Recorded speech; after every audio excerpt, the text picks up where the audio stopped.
Quer começar a treinar? Não promete 1 hora de academia. Promete 10 minutos, só 10. Levantou, calçou o tênis, foi. Se quiser fazer mais depois que chegar lá, ótimo. Se fizer só 10 mesmo, está cumprido. Quer começar a ler? Não promete um livro por semana, promete 2 páginas por dia. Quer começar a estudar? Não promete 4 horas. Promete 25 minutos com cronômetro. Por que isso funciona? Porque o cérebro não trava em coisa pequena, ele trava em coisa grande. Quando você fala vou treinar 1 hora, ele já cansou só de imaginar. Quando você fala vou andar 10 minutos, ele aceita sem brigar. E o pulo do gato é que na maioria das vezes, depois que você começa, você acaba fazendo mais. Mas isso é bônus. A meta é a pequena. Cumpriu a pequena, ganhou o dia, a vitória pequena cria momentum para a próxima. E momento é o que constrói. O segundo ponto, tira a negociação da mesa. Decide tudo na noite anterior. Deixa a roupa de academia separada do lado da cama, deixa o livro em cima da mesa de cabeceira, aberto na página que parou. Deixa o computador ligado e aberto na tela do trabalho que ia fazer. Toma a decisão quando você está calma, descansada, racional, na noite anterior. Não toma a decisão quando está com sono. Às 5 da manhã no calor do momento. Porque às 5 da manhã, o seu cérebro é o seu pior inimigo. Você não pode decidir contra ele na hora. Você tem que ter decidido antes, quando ele ainda estava dormindo. O terceiro ponto, tem um horário, não um humor. Para de fazer quando der tempo. Quando der tempo, nunca dá tempo. Marca um horário fixo, religioso. Segunda às 7 da manhã treino. Não importa se estou animada, cansada, com fome, com sono, se choveu, se fez sol, se a vida tá boa ou ruim. 7 da manhã estou lá. Quando você atrela uma ação a um horário e não a um sentimento, você ganha, porque o horário não muda, ele está sempre lá te esperando. Quando você atrela a um sentimento, você perde porque o sentimento muda o tempo todo. Me conta aqui nos comentários. Qual é o horário fixo que você vai colocar para a coisa que você está enrolando? Não quando der tempo, um horário específico. Eu leio cada comentário. O quarto ponto. Aceita que vai ser difícil no começo. Os primeiros dias de qualquer coisa nova são os piores. O cérebro fica desesperado tentando te tirar daquilo. Te dá desculpa, te dá preguiça, te dá fome, te dá sono, te dá motivo, te dá uma dor estranha na perna que nada apareceu. Aguenta 30 dias. Em 30 dias, o que era um esforço gigante vira um hábito. Em 30 dias, o seu cérebro entende que isso aqui é parte da sua vida agora e para de brigar. Mas para chegar nos 30, você tem que passar pelos primeiros 7. E é nos primeiros 7 que a maioria absoluta das pessoas desiste. Se você passar dos 7, já entrou para a minoria.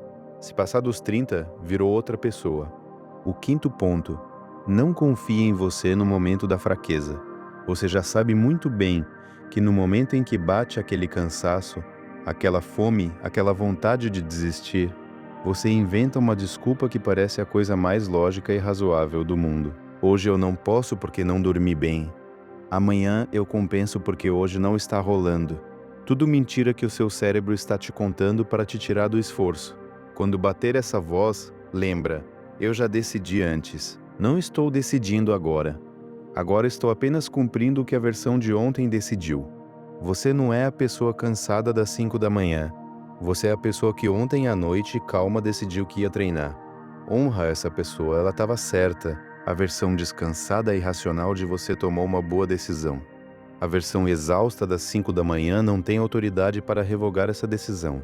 Quando você entende isso, para de negociar no momento errado e começa a simplesmente cumprir. O cotidiano real de quem entendeu isso não é épico, não tem trilha sonora de superação. É chato, na verdade.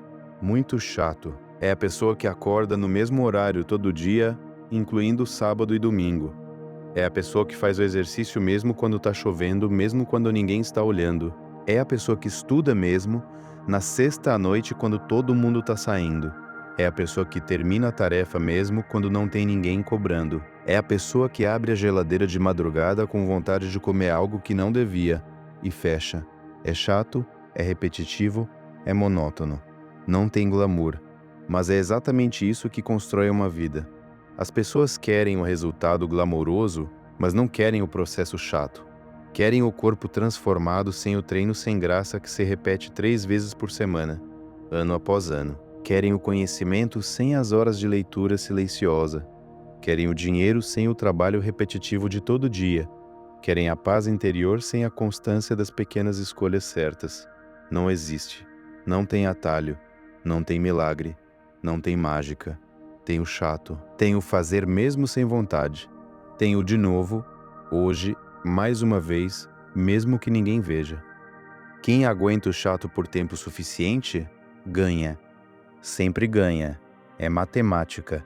Quem só faz quando tá com vontade, perde. Sempre perde. Também é matemática. Cruel, mas simples. Justo, mas duro. É assim que funciona. E a boa notícia é que o chato fica menos chato com o tempo. Não porque ficou fácil, mas porque virou hábito, e hábito não exige o mesmo esforço que decisão exige. Existe algo sobre o processo de construção de disciplina que é especialmente importante entender. Ela não começa grande, começa minúscula, começa com a coisa que você está enrolando há semanas e que levaria 10 minutos resolver. Começa com abrir o caderno, com calçar o tênis, com sentar à mesa sem o celular por 25 minutos. Começa tão pequena que parece ridícula, e é exatamente por ser pequena que funciona, porque o seu cérebro aceita o pequeno sem resistência, e o pequeno repetido se torna médio, e o médio repetido se torna grande. Existe algo sobre o que acontece com a autoestima quando você começa a cumprir o que decide que é um dos resultados mais silenciosos e mais profundos do processo. Cada vez que você faz o que disse que ia fazer, mesmo em escala minúscula, deposita a evidência de que pode confiar em si mesma. E essa confiança, construída ação por ação, muda o que você está disposta a tentar. O que antes parecia fora do alcance começa a parecer possível. Não porque as circunstâncias mudaram, mas porque você mudou a percepção do que é capaz. E existe algo sobre a pessoa que você descobre quando para de esperar pela vontade e começa a agir mesmo sem ela que vale nomear com clareza. Você descobre que é mais forte do que a versão de você que ficava deitada, esperando uma vontade que nunca chegava. Aquela versão cansada, sem motivação, com olheira, que faz mesmo assim, que cumpre mesmo sem brilho nos olhos. Essa é a versão que vai construir o que você quer construir. A outra versão, a que espera o momento perfeito, pode descansar. Ela já tentou do jeito dela por muito tempo.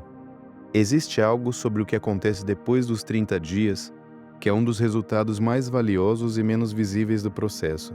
O esforço necessário para manter o comportamento diminui, não porque a atividade ficou mais fácil objetivamente, mas porque o cérebro deixou de tratá-la como ameaça e passou a tratá-la como familiar. E familiar não precisa de tanta negociação, não precisa de tanta força de vontade. Simplesmente acontece, como escovar os dentes ou tomar banho, sem que você precise se convencer toda manhã. O quinto ponto, não confiar em você no momento da fraqueza, tem uma dimensão específica que é especialmente útil nos momentos em que a desculpa parece boa demais para ser recusada. Quando a voz diz hoje não porque o dia foi pesado, a resposta não precisa ser uma batalha de vontade. Pode ser mais simples. Eu já decidi o antes. Não estou decidindo agora. Agora só estou cumprindo. Essa frase tira o poder da negociação porque a enquadra como uma tentativa de revogar uma decisão que já foi tomada por uma versão mais clara de você. A distinção entre quem você é às 5 da manhã exausta e quem você era à noite descansada quando tomou a decisão é um dos insights mais práticos para lidar com a resistência matinal. Você não é a mesma pessoa nos dois momentos. E a pessoa das 5 da manhã não tem autoridade para revogar a decisão da pessoa do dia anterior. Quando você internaliza isso, a voz que tenta negociar perde status. Ela é apenas o estado temporário de um cérebro com sono, não um julgamento confiável sobre o que é melhor para você. Existe algo sobre o processo de aceitar que vai ser difícil no começo que é contraintuitivo, mas liberador.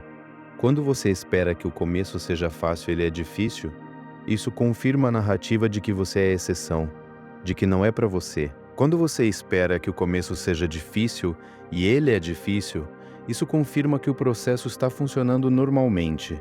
A dificuldade inicial não é sinal de que errou, é sinal de que começou. E quem começa tem uma vantagem enorme sobre quem ainda está esperando.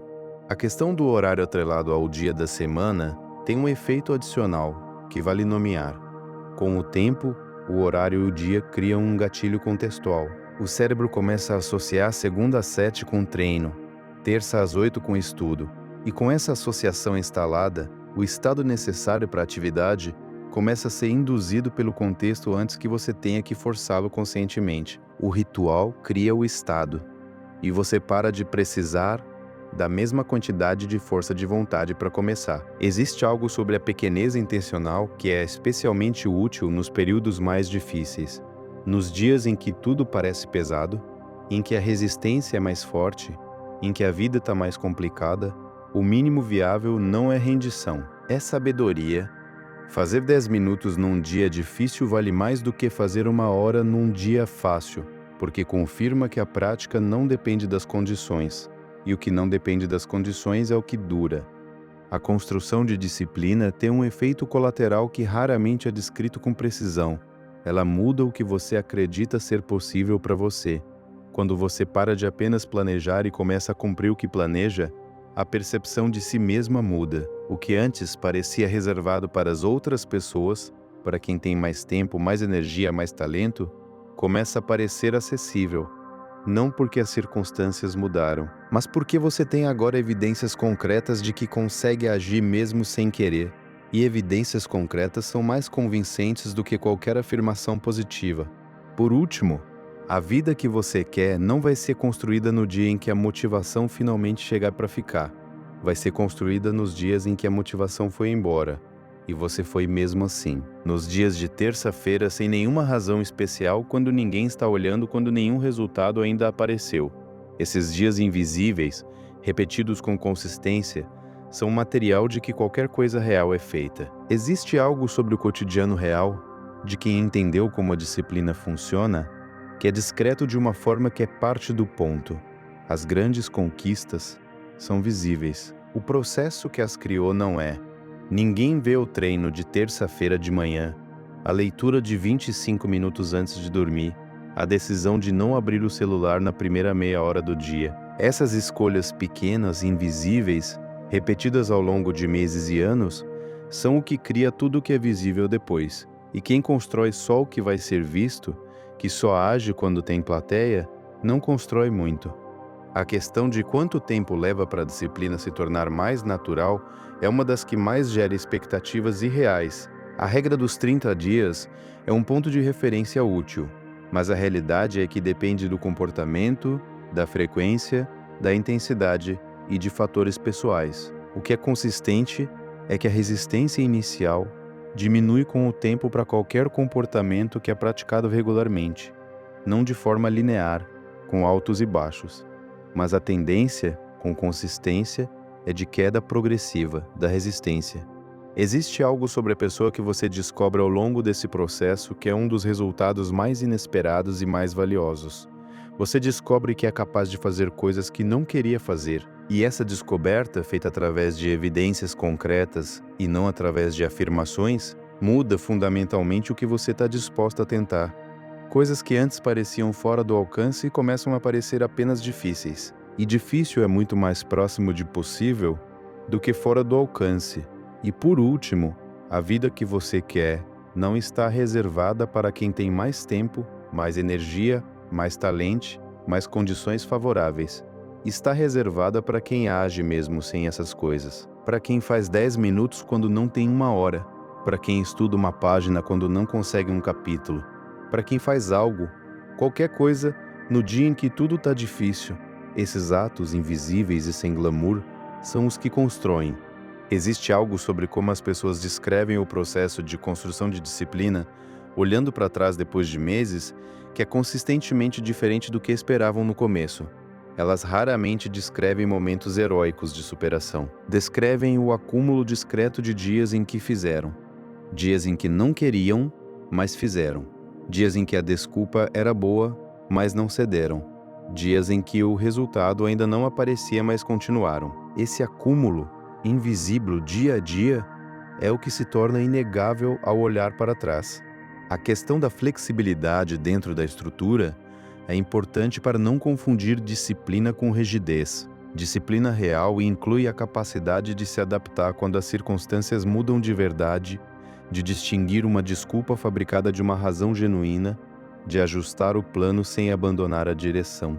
A rigidez que não dobra quebra. A disciplina que funciona no longo prazo é aquela que tem estrutura suficiente para ser consistente e flexibilidade suficiente para sobreviver à vida real. Existe algo sobre o que você constrói ao longo de meses de disciplina consistente que vai além dos resultados externos.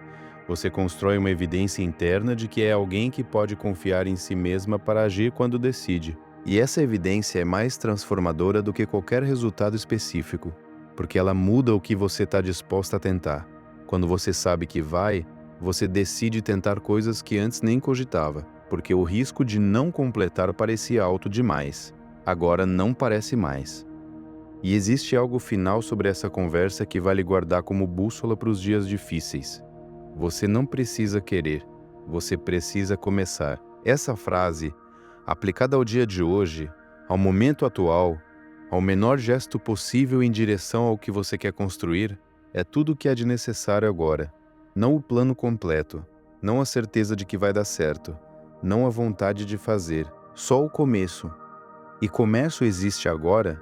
Existe algo sobre a relação entre disciplina e identidade que é um dos ângulos menos explorados e mais transformadores do processo. Quando você age de forma consistente com um determinado comportamento, o cérebro começa a incorporar esse comportamento como parte de quem você é.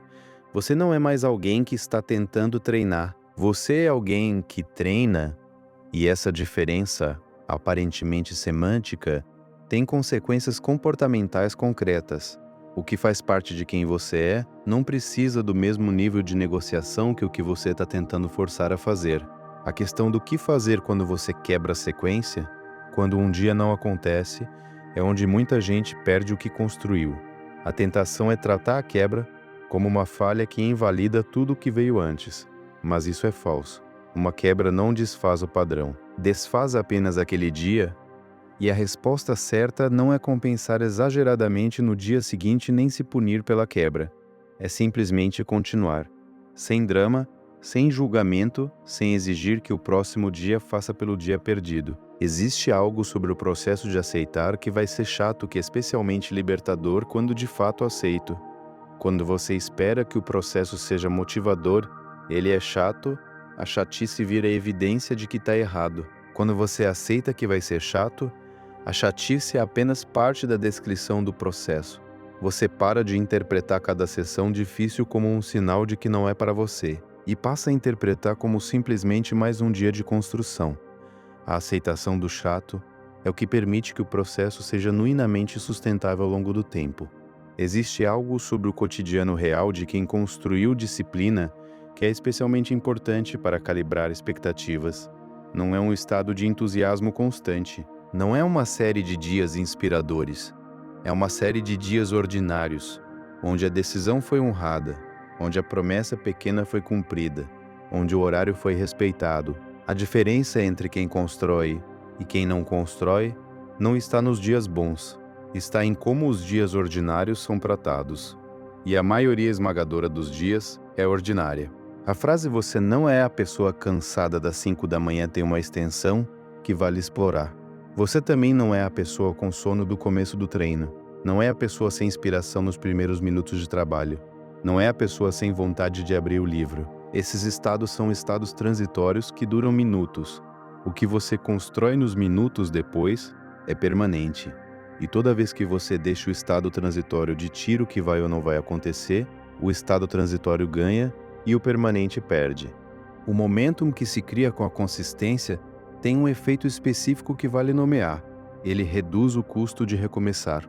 Quando você está consistente há semanas, um dia difícil é apenas um dia difícil. Você sabe que vai voltar amanhã porque o padrão está instalado. Quando você não tem o padrão instalado, um dia difícil pode ser o fim de uma tentativa. A diferença não é apenas o dia em si, é o contexto em que o dia difícil acontece. Com padrão estabelecido, ele é uma exceção. Sem padrão, ele é a prova de que não vai funcionar. Existe algo sobre o que acontece com a percepção do difícil ao longo do processo que é um dos resultados mais tangíveis da disciplina consistente. O que era difícil de forma insuportável, no começo, vai ficando difícil de forma administrável. E o que era administrável vai ficando rotineiro. E o que era rotineiro às vezes até se torna algo que você sente falta quando não acontece. Não porque ficou fácil objetivamente, mas porque a sua relação com ele mudou. Você ficou mais capaz. E a capacidade é uma das coisas que cresce com o uso. E a última coisa que vale dizer, antes de encerrar, você não precisa mudar tudo de uma vez. Não precisa resolver toda a falta de disciplina que existe na sua vida em uma semana. Escolhe uma coisa, a mais importante, e começa com ela pela menor versão possível no horário mais consistente que consegue manter. Quando uma coisa virar padrão, a próxima fica mais fácil, porque você já é alguém que construiu um padrão, e quem construiu um sabe como construir outro. Existe algo sobre a diferença entre quem faz e quem não faz que é, em última análise, muito mais simples do que parece quando você está lutando contra a resistência. Não é em absolutamente nenhum sentido uma questão de força de vontade superior à da outra pessoa. É uma questão de onde a batalha acontece. Quem faz não tem menos resistência. Tem a batalha no lugar certo, na decisão tomada antecipadamente, não na negociação do momento. Quando a batalha está no lugar certo, a vitória é muito mais provável, não garantida em nenhum sentido, mas muito mais provável do que no modelo errado. E por último, a coisa que você está enrolando para começar sabe qual é. Você não precisa de mais informação sobre ela, não precisa de mais preparação, não precisa de mais motivação. Precisa de 10 minutos agora fazendo a menor versão possível dela. Só isso, o resto vem depois. Sempre veio. Só que dessa vez, você não vai esperar pelo resto para começar. E existe uma última coisa simples que resume tudo. O problema nunca foi falta de vontade. Foi a crença de que precisava dela para começar. Você não precisa. Nunca precisou. E quando isso fica claro de verdade, o jogo muda. E antes de fechar, a coisa que você está enrolando, a que você sabe que precisa fazer e que você ficou pensando enquanto lia isso, essa é a próxima. Não a lista inteira. Essa. Agora, 10 minutos. Só isso. O resto sempre veio depois do começo. Não antes. E vai vir dessa vez também. E esse de não precisar de vontade para começar é um dos aprendizados mais práticos, mais simples, mais acessíveis e mais duradouros que existe. Começa. Agora, com o que você tem, sem esperar por mais absolutamente nada. Se algo do que foi falado aqui chegou em você, se você se reconheceu nesse padrão de negociar consigo mesma toda manhã e perder por lado mais fácil, eu te convido a conhecer o método Devagar. Tudo muda. É um caminho de desenvolvimento emocional que vai te ajudar a entender o que está por baixo dessa dificuldade de agir quando o cérebro negocia, o que alimenta essa negociação constante, e como construir, com cuidado genuíno e com a consistência que esse processo genuinamente pede, a disciplina que vem de dentro e que não depende de sentir vontade para acontecer. O link está na descrição desse vídeo. Se esse conteúdo chegou onde devia, compartilha com alguém que você sabe que precisa ouvir isso. Aquela pessoa que você sabe que tem tudo para fazer, mas que continua esperando pelo sentimento certo que nunca chega na hora certa. E se ainda não acompanha o canal, inscreve-se agora, pois toda semana tem conteúdo novo por aqui, pensado com cuidado para pessoas que estão levando o próprio desenvolvimento a sério. Ativa o sininho para continuar essa jornada e ficar por dentro dos próximos conteúdos. Vejo você no próximo vídeo. Lembre-se, devagar, tudo muda.